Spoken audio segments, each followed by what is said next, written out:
بھی سن رہے ہیں اور دنوں کی بنسبت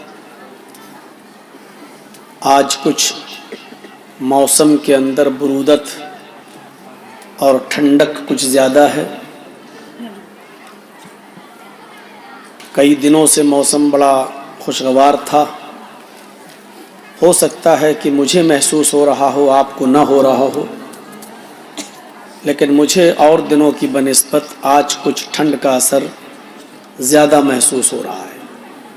اور ٹھنڈ کی اس رات میں آپ کا اب تک یہاں جمع رہنا آپ کے ایمان کے مضبوط ہونے کی دلیل ہے۔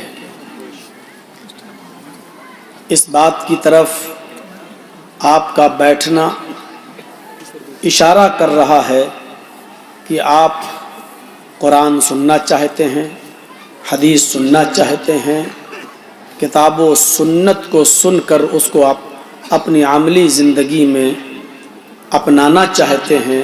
اور ہم اللہ سے دعا کرتے ہیں کہ الہ العالمین جتنے علماء نے خطاب فرمائے ہیں اور اب میرا بھی ہو رہا ہے، کہنے والوں کو اور سننے والوں کو عمل کی تو پوری توفیق عطا فرما۔ اللہ رب العالمین نے ہم بنی نوع انسانیت پر اتنے احسانات کیے ہیں، اتنے انعامات کیے ہیں کہ اگر بندہ ان نعمتوں کو گننا چاہے، شمار کرنا چاہے تو یہ اس کے طاقت سے باہر کی چیز ہے۔ اللہ رب العالمین کی اتنی نعمتیں ہیں کہ ہم ان کو گن نہیں سکتے، اور جب گن نہیں سکتے تو ظاہر ہے کہ ہر ایک نعمت کا ہم شکر ادا کیسے کر سکتے ہیں۔ خود اللہ تبارک و تعالیٰ نے فرمایا کہ ان تعدوا نعمت اللہ لا تحصوها، میرے بندو اگر تم میری نعمتوں کو شمار کرنا چاہو، میری نعمتوں کو گننا چاہو، میری نعمتوں کو کاؤنٹ کرنا چاہو تو تم نہیں کر سکتے، یہ تمہارے بس میں نہیں ہے۔ اس نے ہمیں اور آپ کو انسان بنایا، یہ کتنی بڑی نعمت ہے۔ آپ ذرا سڑکوں پر پھرنے والے جانوروں کو دیکھو، کیا ہماری تخلیق ان جانوروں میں نہیں ہو سکتی تھی؟ لیکن اس نے انسان بنایا، اور انسان بنانے کے بعد بھی اس نے ایک اور عظیم احسان کہ اس نے ہمیں اور آپ کو مسلمان بنایا۔ دنیا میں بہت سے مذاہب آج بھی زندہ ہیں، یہ الگ بات ہے کہ کسی مذہب کے ماننے والوں کی تعداد 1 کروڑ تک نہیں ہے پوری دنیا میں، لیکن وہ اپنی مذہبی شکل میں زندہ ہیں۔ یہ اللہ کا ایک عظیم احسان ہے کہ اس نے ہمیں اور آپ کو اسلام کی دولت سے مالا مال کیا۔ یہ کتنا بڑا انعام ہے اللہ رب العالمین کا کہ اس نے ہمیں اور آپ کو جناب محمد رسول اللہ صلی اللہ علیہ وسلم کا امتی ہونے کا شرف بخشا۔ ہم پورا قرآن پڑھ جائیں اور آپ کو دعوت دیتے ہیں پورا قرآن پڑھیے۔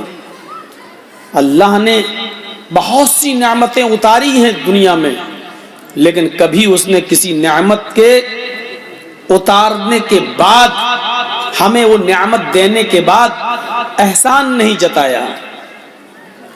صرف ایک موقع پر احسان جتایا ہے اللہ نے۔ یہ سورج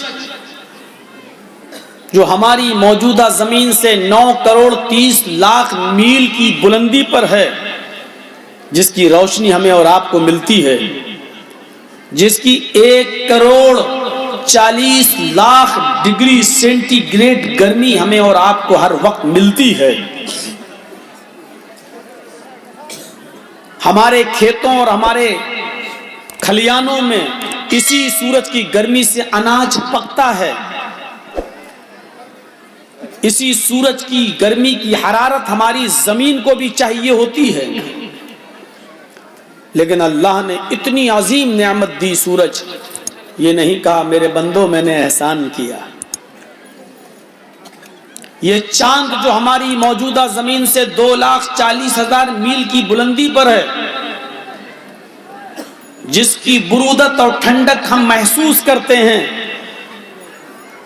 لیکن اس نے یہ نہیں کہا کہ میرے بندو میں نے چاند دے کر تم پر بہت بڑا احسان کیا۔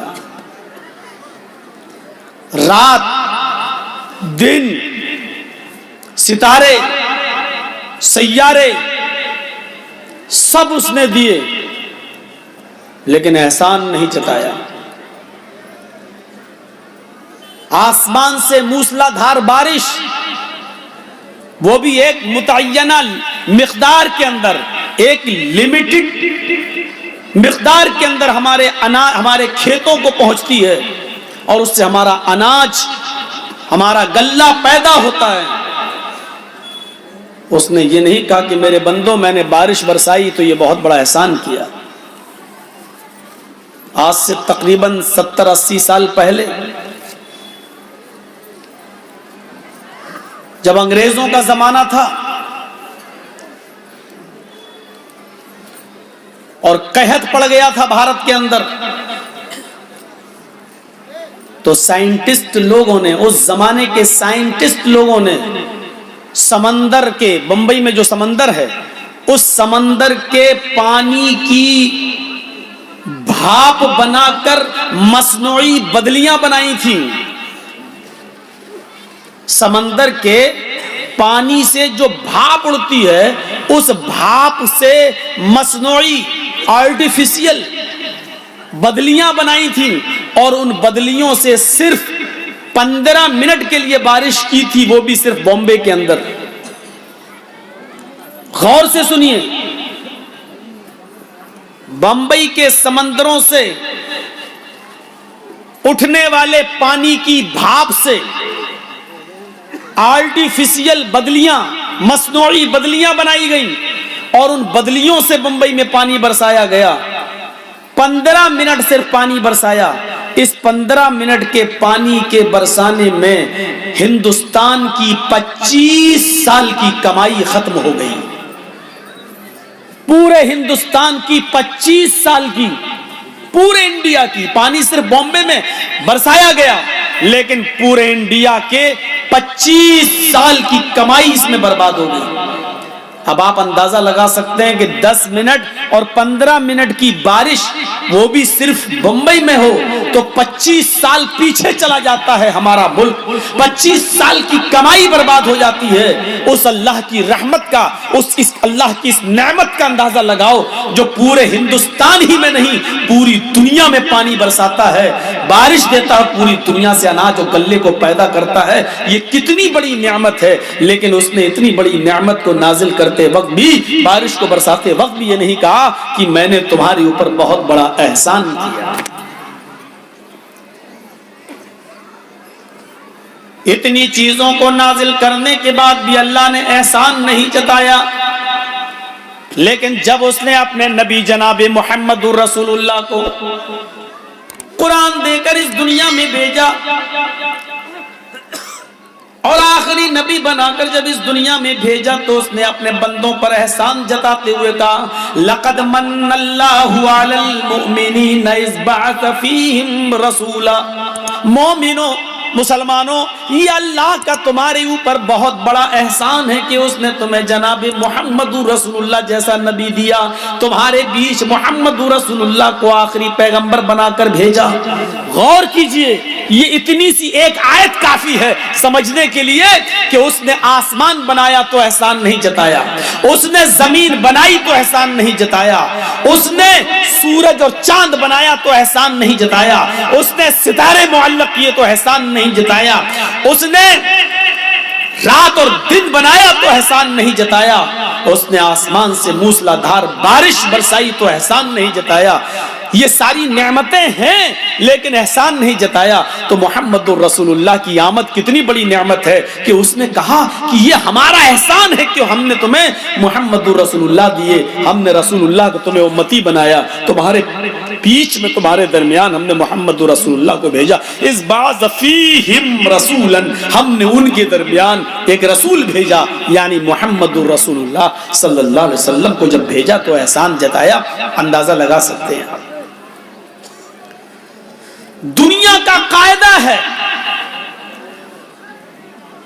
کہ احتیاج طرفین سے ہوتا ہے۔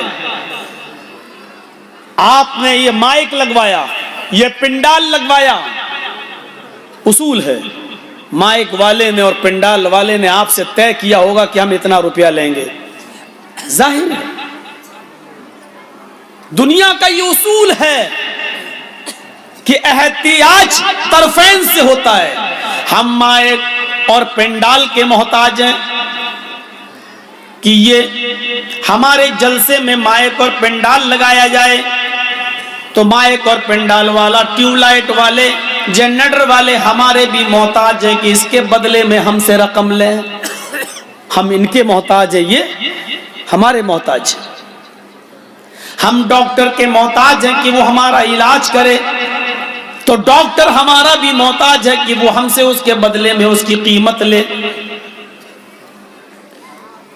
ہم دھوبی کے محتاج ہیں کہ وہ ہمارے کپڑے دھلے، تو دھوبی ہمارا بھی محتاج ہے کہ وہ ہم سے بدلے میں پیسے لے۔ اس جلسے میں باہر میلہ لگا ہے، اشیاء خورد و نوش کی چیزیں بک رہی ہیں، کھانے پینے کی چیزیں اشیاء خورد و نوش بیچی جا رہی ہیں، کھانے پینے کی چیزیں بک رہی ہیں۔ ان چیزوں کے بیچنے والے ہمارے محتاج ہیں کہ ہم سے پیسے لیں، اور ہم ان کے محتاج ہیں کہ یہ پیسہ لیں اور ہمیں یہ کھانے پینے کی چیزیں دیں۔ یہ دنیا کا اصول ہے، لیکن یہاں آ کر اصول چینج ہو جاتا ہے، یہاں آ کر اصول بدل جاتا ہے۔ ہم سورج کے محتاج ہیں، لیکن سورج ہمارا ذرہ برابر محتاج نظر نہیں آتا۔ ہم چاند کے محتاج ہیں، لیکن چاند ہمارا محتاج نظر نہیں آتا۔ ہم آسمان سے موسلادھار ہونے والی بارش کے محتاج ہیں، لیکن بارش ہماری ذرہ برابر محتاج نہیں ہے۔ دنیا کا اصول ہے، آپ کو کوئی چیز دی جاتی ہے تو اس پر ٹیکس لیا جاتا ہے۔ ہمارے گھروں میں بجلی لگی ہے، اگر ہم روشنی جلاتے ہیں، بلب جلاتے ہیں، پنکھا چلاتے ہیں، تو ہمیں اس کا ٹیکس ریڈنگ کی شکل میں، بجلی کی ریڈنگ کی شکل میں دینا پڑتا ہے۔ ہم اگر ہوا لیتے ہیں، ایئر کنڈیشن چلاتے ہیں، تو اس کا ٹیکس ہمیں بجلی کے بل کو بھرنے کی شکل میں دینا پڑتا ہے۔ ہم یہاں اصول دے کے اور ضابطے دے کے ہم جو چیز بھی وصول کر رہے ہیں اس کا ٹیکس دینا پڑ رہا ہے۔ اگر ہم گورنمنٹ سے اپنے کھیتوں میں پانی لیتے ہیں تو وہ گھنٹے کے حساب سے اس پر ہم سے ٹیکس لیتی ہے، لیکن یہاں اصولوں میں چینج نظر آتا ہے۔ ہم سورج کی روشنی کے محتاج ہیں، لیکن اللہ رب العالمین نے ہمیں آج تک بل نہیں بھیجا۔ اللہ رب العالمین نے آج تک ہمیں بل نہیں دیا کہ تم نے سورج کی اتنی روشنی سے یہ کام کیا، دن کے اجالے میں اتنا کام کیا، تم ہمیں اتنا اتنا بل دو، اتنا اتنا ٹیکس دو۔ ہم ایئر کنڈیشن کی ہوا لیتے ہیں تو ٹیکس دیتے ہیں، پنکھے چلاتے ہیں تو ٹیکس دیتے ہیں، لیکن اللہ نے جو ہوا چلائی آج تک اس نے ہم سے ٹیکس نہیں مانگا۔ ہم گورنمنٹ کو پانی کا پیسہ دیتے جو ہمارے کھیت میں دیتی ہے گھنٹے کے حساب سے، لیکن اللہ نے جب بارش برسائی تو آج تک اس نے ٹیکس نہیں مانگا۔ او میرے بندے مجھے اس پر ٹیکس دے، او میرے بندے اس پر مجھے ٹیکس دے، مجھے یہ دے، مجھے وہ دے۔ آج تک اس نے ٹیکس نہیں مانگا تو صرف اتنا مانگا، او میرے بندے میری ان تمام نعمتوں کے بدلے میں بس تو اتنا کر دے کہ وما خلقت الجن والانس الا لیعبدون۔ اپنی تخلیق کا مقصد سمجھ لے، میرے گھر میں چلا جا، کچی زمین پر اپنا ماتھا ٹیک کر اپنی ناک رگڑ دے تاکہ تاکہ مجھے یقین ہو جائے کہ میرے بندے نے میری غلامی کا توق اپنے گلے میں ڈال دیا اور مجھ کو مالک مان لیا، میرے بندے نے مجھے اپنا احکم الحاکمین مان لیا، اور میرے سامنے اس نے سجدے میں سر رکھ کر اپنی ناک رگڑ دی، اپنا ماتھا پیش کر دیا، یعنی اس نے اپنے آپ کو ذلیل بنا لیا اور مجھے عزیز بنا لیا۔ میرے بندے اتنا کر دے میرے لیے، کتنا نالائق ہے وہ بندہ، کتنا سرکش ہے وہ بندہ، کتنا بڑا بغاوت پر اترا ہوا ہے وہ بندہ، اور کتنا بڑا اللہ کا باغی ہے وہ بندہ جو اذان کی آواز سن کر بھی ہوٹلوں میں بیٹھ کر میچ دیکھتا ہے، کتنا بڑا شیطان ہوا وہ بندہ جو اذان کی آواز سننے کے بعد کیرم بورڈ کھیل رہا ہے، کتنا بڑا باغی اور سرکش ہے وہ بندہ جو حی علی الصلاۃ کی آواز سن کر اللہ سے جنگ کا اعلان کرتا ہے اور اپنی غلامی اور اپنے مالک کو مالک ماننے کے لیے تیار نہیں ہے۔ میرے پیارے ساتھیوں، اتنی بڑی بغاوت کے باوجود اس کے صبر کا باندھ ٹوٹتا نہیں ہے، وہ ہمارے اوپر چاہے تو پتھروں کے عذاب سے ہمیں ہلاک کرنے پر قادر ہے، وہ آگ کی بارش کرنے پر بھی ہم پر قادر ہے، لیکن اس کے باوجود بھی وہ صبر کا باندھ نہیں ٹوٹتا اور ہمارا خیال رکھے ہوئے ہیں۔ اندازہ لگائیے آپ اور سوچئے کہ ہم کتنی بڑی بغاوت پر اترے ہوئے ہیں، اور اس کے باوجود 70 سال کے ایک مریض کو ہارٹ کی بیماری ہوتی ہے، ڈاکٹر نے ایکو کروایا، ہارٹ کی جانچ کروائی، اور کروانے کے بعد اس نے کہہ دیا کہ تمہارے ہارٹ کا آپریشن ہوگا۔ اس نے آپریشن کر دیا، آپریشن کامیاب ہو گیا۔ جب ایک ڈاکٹر اس 70 سال کے بزرگ کے پاس جاتا ہے تو اس کو 8 لاکھ روپے کا بل پکڑا دیتا ہے، لیجئے آپ کے ہارٹ کے آپریشن میں یہ خرچہ آیا ہے۔ اس 70 سال کے بزرگ نے جب اپنا بل دیکھا تو اس کی آنکھوں میں آنسو آ گئے۔ ڈاکٹر نے کہا بھائی کیوں رو رہے ہو، پریشان کیوں ہوتے ہو؟ اگر اس بل میں زیادتی ہے اور تم اتنا نہیں دے پاتے ہو تو 1 2 3 لاکھ روپے ہم کم کر دیتے ہیں، چلو ایسا کرو کہ ہم 2 لاکھ ڈسکاؤنٹ کر دیتے ہیں، تم 6 لاکھ دو۔ اس 70 سال کے بزرگ نے جواب دیا نہیں ڈاکٹر صاحب، بل 8 لاکھ کا ہے اس لیے میں نہیں رو رہا ہوں، ہم تو 10 لاکھ کا بل بھی ادا کر سکتے تھے، لیکن رونا مجھے صرف اس بات پہ آ رہا ہے کہ آپ نے آج تھوڑی دیر کے لیے میرے دل کو سنبھالا تو اس کا بل 8 لاکھ کی شکل میں مجھے دے دیا۔ میرے رب نے 70 سال تک وہ میرے دل کو کنٹرول کیا رہا، میرے دل کو سنبھالے رہا، وہ میرے دل کی حرکت کو برقرار رکھے رہا، نہ زیادہ ہونے دیا نہ کم ہونے دیا، لیکن میرے رب نے 70 سال تک میرے دل کی حفاظت کی، لیکن آج تک اس نے مجھے کوئی بل نہیں دیا، آج تک اس پروردگار نے مجھے کوئی ٹیکس کے لیے پے ادا کرنے کے لیے کچھ نہیں دیا۔ میرے بھائیوں، اس مقام پر لا کر اپنے آپ کو سوچئے کہ دل سنبھالنے والا وہ ہے، باڈی سنبھالنے والا وہ ہے، جسم کے درمیان توازن رکھنے والا وہ ہے، آج تک وہ تمہیں ٹیکس نہیں دیتا۔ ہم اس کے بدلے میں اتنا بھی نہیں کر سکتے کہ اپنا سر زمین پر رکھ کر، اپنی ناک زمین پر رکھ کر اس بات کا اقرار کر لیں اللہ میں تیرے سامنے اپنی ناک رگڑ رہا ہوں کیونکہ عزیز تو ہے، ہم ذلیل ہیں، اے اللہ ہم نے زمین پر اپنا سر رکھ دیا، ہم تیرے غلام ہیں اور تو میرا مالک ہے، کیا ہم اس بات کا بھی اقرار نہیں کر سکتے اپنے رب کے سامنے؟ یہ ہمیں اور آپ کو سوچنا پڑے گا، ہمیں اور آپ کو اس چیز کی طرف غور کرنا پڑے گا کہ ہم اللہ کی کتنی بڑی نعمتوں کے پانے کے باوجود ہم اس کا حق ادا نہیں کر پا رہے ہیں۔ ہماری اور آپ کی حالت کیا ہے؟ جرجیت صاحب سے کسی کی لڑائی ہو گئی، آج جرجیت صاحب کے بیٹے کی شادی ہے، وہ میرا دشمن ہے، ہم اس کو نہیں بلائیں گے، چل شادی ہو گئی، پڑوسی کو پوچھا تک نہیں۔ ہمارے بیٹے کی شادی میں وہی آئے گا جو میرا مرید ہوگا، میرا دوست ہوگا۔ جرجیت صاحب نے اپنے دوستوں کی لسٹ بنائی اور شادی اپنے بیٹے کی، سارے دوستوں کو بلایا لیکن ایک بھی دشمن نہیں آیا۔ بلایا ہی نہیں تو آئے گا کیوں؟ یہ چھوٹا بڑا ہم سوچ سکتے ہیں، یہ دشمنی ہماری ہو سکتی ہے، ہم اپنے دشمن کو دیکھنا گوارا نہیں کرتے، ہم اپنے دشمن کو اپنے دسترخوان پر بٹھانا گوارا نہیں کرتے، لیکن ذرا رب کی رحمت پر نظر ڈال کے دیکھو، وہ کہتا ہے الحمدللہ رب العالمین۔ اور دنیا والوں، میں صرف مسلمانوں کا رب نہیں ہوں، میں ہندوؤں کا بھی رب ہوں، میں عیسائیوں کا بھی رب ہوں، میں کرسچن کا، میں جینیوں کا اور میں سکھوں کا بھی رب ہوں۔ اگر ایک مسلمان کو میں کھلاتا ہوں تو ایک ہندو کو بھی میں کھلاتا ہوں، ایک عیسائی کو بھی میں کھانے کو دیتا ہوں۔ اگر میں ہوا چلاتا ہوں تو اس سے ایک مسلمان کو اگر فائدہ ہوتا ہے تو ہندو کے گھر تک بھی جاتی ہے۔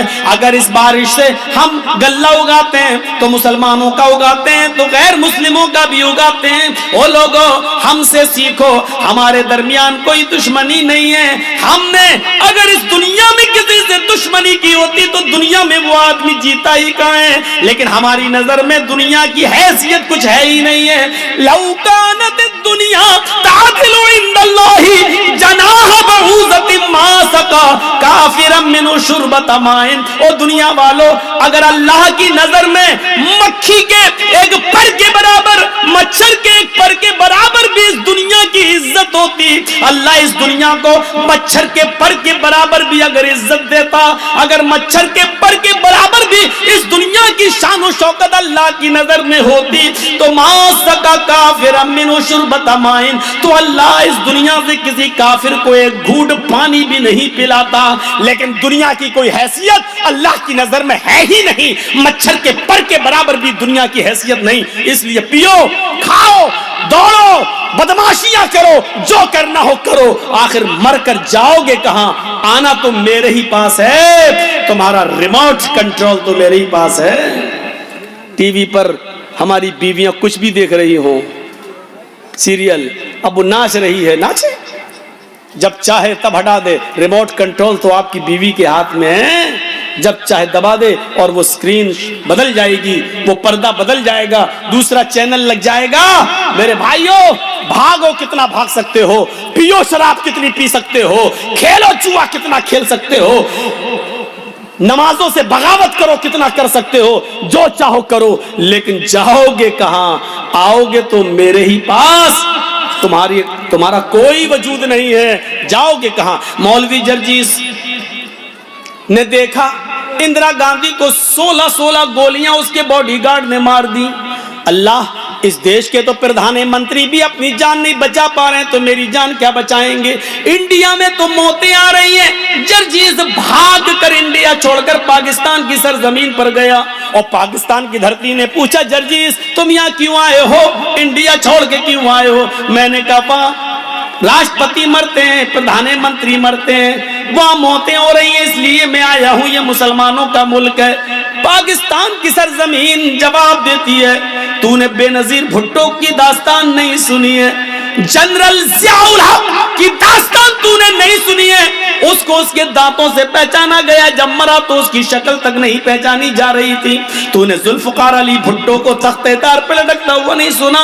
ارے ادھر تو کم مرے انڈیا میں، پاکستان میں تو بھروسہ ہی نہیں ہے، یہاں کب کون کس کی گولی سے مار دیا جائے، پاکستان میں بھی تم محفوظ نہیں ہو۔ جرجیس عراق کی سرزمین پر گیا، عراق کی دھرتی نے کہا اگر یہاں زندگی کسی کو مل سکتی تھی تو صدام جیسے آدمی کو مل سکتی تھی، اس لیے کہ امریکہ کی آنکھوں میں آنکھیں ڈال کر اسی نے جرأت کی ہے، اسی نے بہادری دکھائی ہے، لیکن موت نے اس کو بھی اپنے شکنجے میں لے لیا۔ جب پکڑا گیا تو بنکروں کے اندر پایا گیا، داڑھی بڑھ چکی تھی، مونچھیں بڑھ چکی تھی، شکل سے پہچان میں نہیں آ رہا تھا۔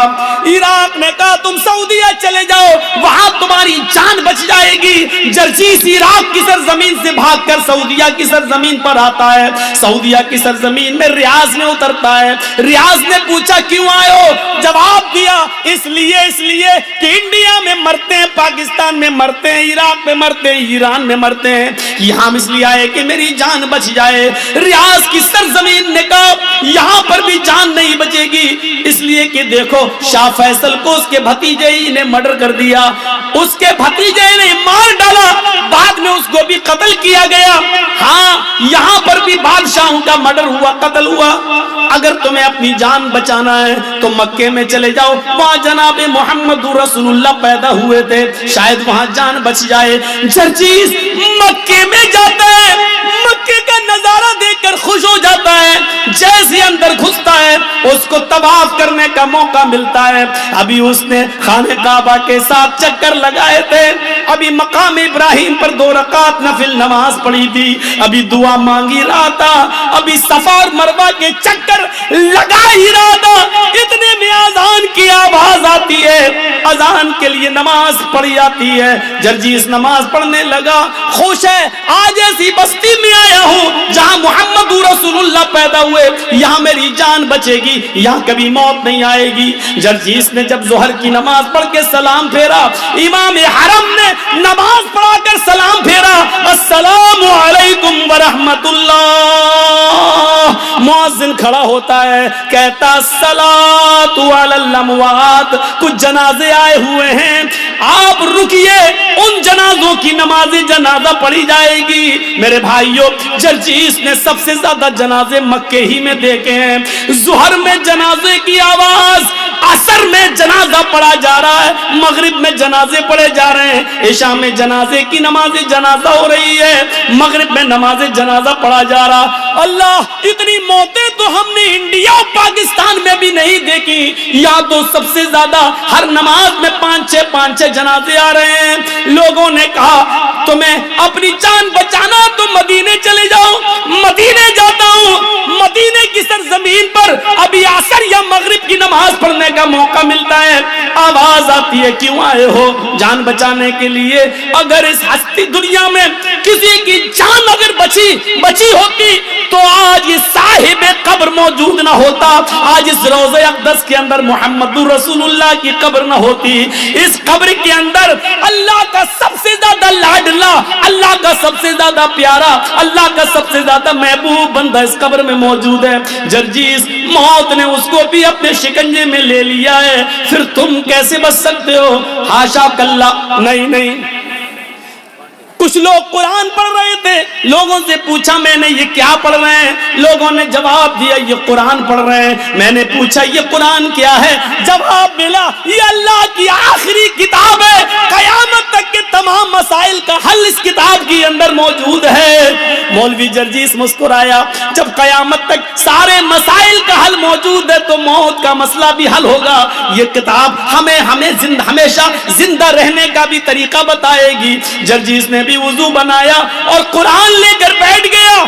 نیت تو یہ تھی کہ زندگی بھر زندہ رہیں، کبھی موت نہ آئے، قرآن میں ایسی آیت مل جائے۔ لیکن جرجیس جب قرآن پڑھ رہا تھا تو قرآن نے بھی ٹنکے کی چوٹ پر اعلان کر کے کہہ دیا اینما تکونوا یدرککم الموت ولو کنتم فی بروج مشیدہ۔ نہیں جرجیس، موت سے بچنے کا کوئی راستہ قرآن میں بھی نہیں ہے، تم جہاں بھی ہو، جس جگہ بھی رہو، موت تمہیں ادھر آ جائے گی، پکڑ کے رہے گی۔ چاہے پہاڑوں کی کوہ میں چلے جاؤ، سمندر کی تاریکیوں میں چلے جاؤ، آسمان کی بلندیوں پر کمند ڈال دو، چاند پہ رہنے لگو یا سورج تک پہنچ جاؤ، کہکشاؤں تک پہنچ جاؤ، انترکش تک پہنچ جاؤ، کہیں بھی چلے جاؤ، جہاں تم جا رہے ہو موت تمہارے پیچھے پیچھے جا رہی ہے۔ قل ان الموت الذی تفرون منہ فانہ ملاقیکم۔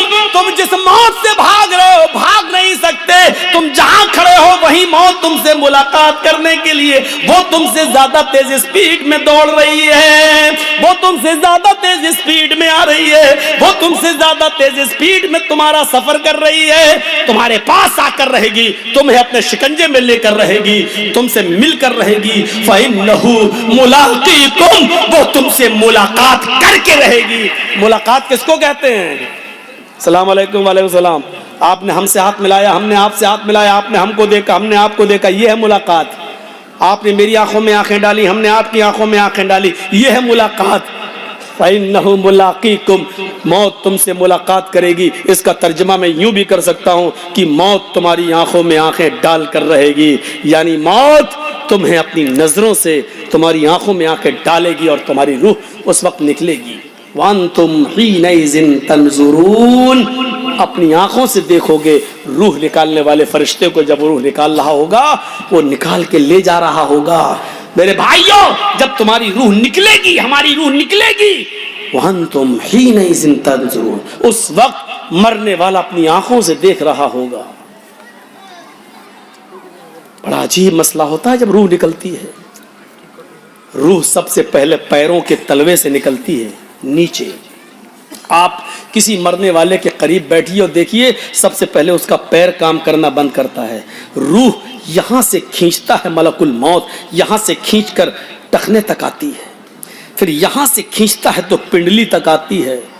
والساق بالساق، پنڈلیوں سے پنڈلیاں ٹکرا جاتی ہیں اور نیچے کا دھڑ کام کرنا بند کر دیتا ہے۔ پھر یہ روح کھینچتا ہے تو گھٹنے تک آ جاتی ہے، گھٹنے کے نیچے کا حصہ بیکار ہو جاتا ہے۔ پھر روح کھینچتا ہے تو ران تک آ جاتی ہے، ران سے نیچے کا حصہ بے جان ہو جاتا ہے۔ پھر روح کھینچتا ہے تو سینے تک آ جاتی ہے اور سینے سے نیچے کا حصہ بیکار ہو جاتا ہے۔ پھر روح حلق تک آ جاتی ہے، حلق تک آ جاتی ہے اور حلق سے نیچے کا حصہ بیکار ہو جاتا ہے۔ اور پھر حلق کے پاس آ کر جب روح کو کھینچتا ہے، روح نکالتا ہے، تو یہ روح آنکھ، ناک اور کان، ان تینوں راستے سے باہر نکلتی ہے۔ اور جب ناک اور کان کے راستے سے نکلتے ہوئے آنکھوں تک پہنچتی ہے تو آنکھیں پھٹ جاتی ہیں۔ اور آپ دیکھیے گا مرنے والا جب مر رہا ہوگا تو اس کی آنکھیں کھلی رہ جاتی ہیں۔ کیوں؟ قرآن کہتا ہے اس لیے کھلی رہ جاتی ہیں کہ وَأَنْتُمْ حِينَئِذٍ تَنظُرُونَ، اس وقت وہ روح نکالنے والے ملک الموت کو اپنی آنکھوں سے دیکھ رہا ہوتا ہے، اور یہ دیکھ رہا ہوتا ہے کہ میری روح کو لینے والے رحمت کے فرشتے آسمان سے آئے ہیں یا عذاب کے فرشتے آسمان سے آئے ہیں، میری روح کو جنت کے فرشتے لے رہے ہیں یا ملک الموت کے ہاتھوں سے میری روح کو جہنم کے فرشتے لے رہے ہیں۔ وہ اسی دنیا میں دیکھ لیتا ہے کہ میری روح کو لینے کے لیے جہنم کے فرشتے آئے ہیں، جنت کے فرشتے۔ بہت آسان ہے، ہم لوگوں میں سے کتنوں کے ماں باپ اس دنیا میں نہیں ہوں گے، کتنوں کی ماں اس دنیا میں نہیں ہوگی، کتنوں کے ماں باپ اس دنیا میں نہیں ہوں گے۔ ذرا سوچئے، وہ اس دور سے گزر چکے ہیں، اب وہ دور ہمارا بھی آنے والا ہے، آپ کا آنے والا ہے، ہمیں بھی اس دور سے گزرنا ہے۔ ہم نے اس موت کے بعد کے لیے کیا تیاری کر رکھی ہے؟ ہمیں اس چیز کا احساس اپنے اندر پیدا کرنا ہے۔ بہت خوش اور مگن ہو چکے ہم لوگ، بہت۔ یہ جو آوازیں آ رہی ہیں، چاہے عورتوں کے پنڈال سے آ رہی ہو، چاہے بازار سے آ رہی ہو، یہاں جلسہ ہو رہا ہے، قرآن پڑھا جا رہا ہے، حدیث پڑھی جا رہی ہے، یہ یاد رکھیے گا یہ آوازیں آپ کی ہوا میں نہیں گھوم رہی ہیں۔ آپ نے صبح سے لے کے شام تک ابھی جب سونے جائیں بستر پر تو سوچئے گا کتنی گالیاں دی ہیں اور کتنا آپ کی زبان سے سبحان اللہ اور الحمدللہ نکلا ہے، اس کا حساب لیجئے گا۔ آپ ابھی تک اپنی پوری زندگی کا نہیں لے پائیں گے، لیکن آج کا حساب لیجئے گا، آج صبح سے شام تک کتنی گالیاں دی ہیں، کتنوں کو دھوکہ دیا ہے، کتنوں کو ناجائز ستایا ہے، کتنوں پر ظلم کیا ہے اور کتنوں کے ساتھ اچھا سلوک کیا ہے۔ آپ نے جو کچھ بھی کیا ہے وہ اس ہوا میں گھوم نہیں رہا ہے، بلکہ اس کو فرشتے ریکارڈ کیے ہوئے ہیں۔ اچھا کیا تو دائیں ہاتھ کے فرشتوں نے ریکارڈ کر رکھا ہے، برا آپ کی زبان سے نکلا تو اس کو بائیں ہاتھ کے فرشتوں نے ریکارڈ کر لیا ہے، وہ اس ہوا میں ہے نہیں۔ یہ مت سوچئے گا کہ اس ہوا میں گھل گیا اور مل گیا اور چلا گیا، نہیں، وہ ریکارڈ ہے، وہ ریکارڈ ہے، اور قیامت کے دن اللہ اس ریکارڈ کو ہمارے سامنے پیش کر دے گا۔ فَمَن يَعْمَلْ مِثْقَالَ ذَرَّةٍ خَيْرًا يَرَهُ وَمَن يَعْمَلْ مِثْقَالَ ذَرَّةٍ شَرًّا يَرَهُ، ذرہ برابر نیکی کی ہوگی تو اس کو بھی تم اپنے نامہ اعمال میں دیکھ لو گے، ذرہ برابر برائی کی ہوگی تو اس کو بھی تم اپنے نامہ اعمال میں دیکھ لو گے۔